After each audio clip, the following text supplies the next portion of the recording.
যদি কখনো ভালোবাসার নামে ভেঙে পড়ো, মনে হয় পৃথিবীটা ফাঁকা হয়ে গেছে, তাহলে একবার হাসপাতালের করিডর ধরে হাঁটো। খেয়াল করে দেখো, প্রতিটি বিছানায় জীবন নামের যুদ্ধের এক একটা সৈনিক শুয়ে আছে। অক্সিজেনের নলের সঙ্গে লড়ে যাচ্ছে মৃত্যুর সঙ্গে। তারা ভালোবাসা নয়, শুধু একটু নিঃশ্বাস চায়।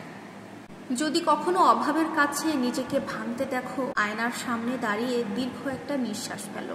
অথবা একবার গরম পিচ ঢালা রাস্তা কাটানো মানুষগুলোর পাশে গিয়ে দাঁড়াও। তাদের জীবনটা যেন ছেঁড়া একটা কম্বলের মতো, তবুও তারা ওই ছেঁড়া দিয়েই নিজেদেরকে ঢাকতে শেখে। তাদের ঘরে কিন্তু কোনো দেয়াল নেই, কিন্তু আশায় গড়া একটা আকাশ আছে।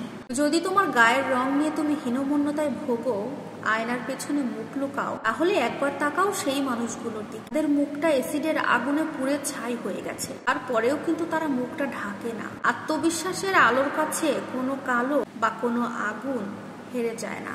যদি কখনো মনে হয় তুমি মেয়ে না হয়ে ছেলে হলে ভালো হতো, কিংবা ছেলে না হয়ে মেয়ে হলে ভালো হতো, তোমার জীবনটা সহজ হয়ে যেত, তাহলে একবার খেয়াল করো তৃতীয় লিঙ্গের মানুষগুলোর দিকে। তারা কিন্তু সমাজের চোখে ভিন্ন একটা মানুষ। পরিবার থেকে তারা বিতাড়িত, তবুও কিন্তু তারা সমাজের আড়ালে নয়, মুখোমুখি দাঁড়িয়ে জীবনকে জয়ের গল্প শোনায়। প্রত্যেকটা নারীর মাঝে যদি কেবলমাত্র ছলনা, লোভ, ধোঁকা এগুলোই দেখতে পাও, তাহলে নিজের মায়ের দিকে একটা বার তাকাও। সেই নারী যে হয়তো নিজের জন্য নতুন শাড়িটা কেনে না, কিন্তু তোমার ছেঁড়া জামাটাও কিন্তু নিজে সেলাই করে। যার জীবনের ছেলেবেলায় স্বপ্ন ছিল, কিন্তু সংসার জীবনে সংসারের ঘানি টানতে টানতে এগুলোকে গুদামে তুলে রেখেছে।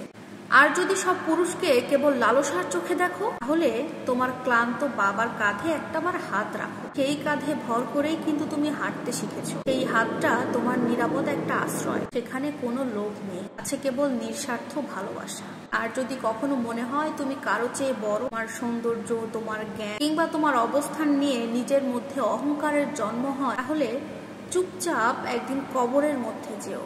খেয়াল করে দেখো, মাটির নিচে রয়েছে এমন সব নাম যারা নিশ্চুপ শুয়ে আছে, ঘুমিয়ে আছে। তারা যারা একসময় ইতিহাস ছিল, কিন্তু আজকে তারা নিঃশব্দ। মাটি কারো রূপ চেনে না, কারো বংশ চেনে না, শুধু চেনে নিরন্তর নীরবতা। সত্যিকার অর্থে জীবনটা তখনই সুন্দর হয় যখন আমরা অন্যের যন্ত্রণাকে একটু অনুভব করতে পারি। নিজের কষ্টটা তখনই হালকা লাগে যখন দেখি আকাশের নিচে আমার মতো আরো অনেক হৃদয় আছে, কিন্তু যাদের রাতগুলো আরো বেশি অন্ধকার। দুনিয়া কয় দিনের? এই দুনিয়াতে টিকে থাকতে মানুষের এত অহংকার কেন? মানুষ এত অহংকার কেন করে? 2 দিনের এই পৃথিবীতে ভালো থাকতে গেলে লোভ, লালসা, অহংকার এগুলোর মধ্যে নিজেকে ডুবাতে নেই। জীবন সুন্দর করতে এগুলোর দরকার হয় না।